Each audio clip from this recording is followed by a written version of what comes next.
আসসালামু আলাইকুম রহমতুল্লাহ। সুপ্রিয় দর্শক মণ্ডলী, যারা কামিল পরীক্ষায় অংশগ্রহণ করছেন, প্রথম বর্ষে যারা রয়েছেন, দুইটি পরীক্ষা অনুষ্ঠিত হয়ে গেল। আগামী যে পরীক্ষা হাদিস বিভাগের হাদিস তৃতীয় পত্র পরীক্ষা, বিষয়কোড হলো 103 দেখতে পাচ্ছেন। তো এখানে আমরা মানবন্টনটি দেখাচ্ছি, মানবন্টন কিভাবে থাকবে। যে দুইটা পরীক্ষা গেছে সেই দুইটা পরীক্ষার মতো কিন্তু সেম মানবন্টন। তো পরবর্তীতে আমরা সাজেশনের দিকে চলে যাই। আসলে সাজেশনগুলো অনেকেই অনেকভাবে সাজেশন দিয়েছে, আপনার অনেকে সাজেশন বিক্রি করেছে, সেখানে কিন্তু হাদিস উল্লেখ নিয়ে অনেক কিছু ঝামেলা আছে। তো সেই জন্যই আমরা কিন্তু এই সাজেশনটা এমনভাবে তৈরি করেছি, আপনি যেই গাইড থেকেই পড়েন না কেন, আর বিশেষ করে যেই গাইডগুলো বাজারে পাওয়া যাচ্ছে, তো সেই গাইডের মধ্যে আপনারা যদি এখানে হাদিসটা মিলান, হাদিসটা মিলিয়ে পড়েন, তাহলে আর কোনো সমস্যা হবে না। আমি সম্পূর্ণ হাদিস এখানে উল্লেখ করে দিয়েছি।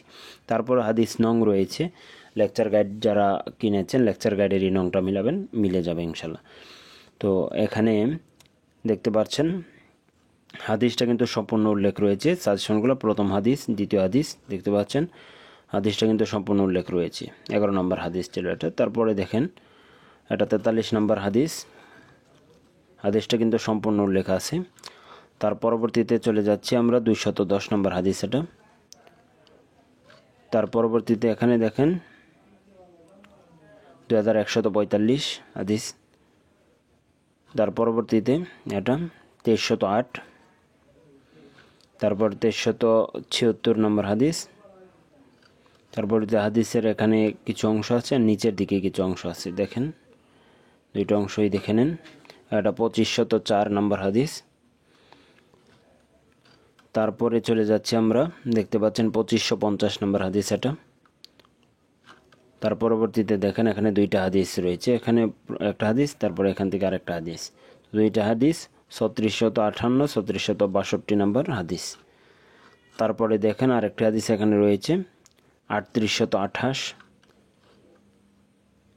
তারপরে দেখেন এখানে দুইটা হাদিস দেওয়া হয়েছে, ছোট ছোট দুইটা হাদিস। ছোট হাদিসগুলো কিন্তু বেশি আসার সম্ভাবনা বেশি থাকে। 3893, তারপর 3895 নম্বর হাদিস। তার পরবর্তীতে আরেকটা হাদিস এখানে দেখেন, এটা হলো 4108 নম্বর হাদিস, 4108 নম্বর হাদিস। তার পরবর্তীতে চলে যাচ্ছি, এখানে দেখেন দুইটা হাদিস রয়েছে, দুইটা হাদিস একসাথে, 4164 এবং 313 নম্বর হাদিস। তো আশা করি এই হাদিসগুলো পড়লে আশা করি এর ভিতর থেকে ভালো কমেন্ট পাবেন। অবশ্যই যারা যতটুকু কমেন্ট পেয়েছেন অবশ্যই কিন্তু কমেন্ট করে আমাদেরকে জানাবেন। কমেন্ট করলে আমরা উৎসাহ পাবো, আর কে কতটুকু কমেন্ট পেয়েছেন আমাদের দেওয়া সাজেশন থেকে সেটা আমরা প্রত্যেকে জানতে চাইতেছি আপনাদের কাছে, আপনারা জানিয়ে যাবেন। তো খ বিভাগের মধ্যে দেখেন এখানে খ বিভাগের মধ্যে ইমাম ইবনে মাজাহ রাহমাতুল্লাহ আলাইহি ওনার জীবনী, সংক্ষিপ্ত জীবনী। তারপরে সুনান ইবনে মাজার বৈশিষ্ট্য, সিয়াসিত্তার মধ্যে অবস্থান, সুনান ইবনে মাজার প্রণয়ের তার পদ্ধতি বর্ণনা করো, তারপরে এর প্রসিদ্ধ ব্যাখ্যাবলী উল্লেখ করো, 4টির সুনানের মধ্যে তার অবস্থান। মূল কথা হলো এখানে ইমাম ইবনে মাজাহ রাহমাতুল্লাহ আলাইহি তিনার জীবনী, এটা কিন্তু 100% আসবেই, গিয়ে অবশ্যই পাবেন, কারণ ইবনে মাজাহ যেহেতু কিতাব, ওনার জীবনী আসবেই, এটা মাস্ট।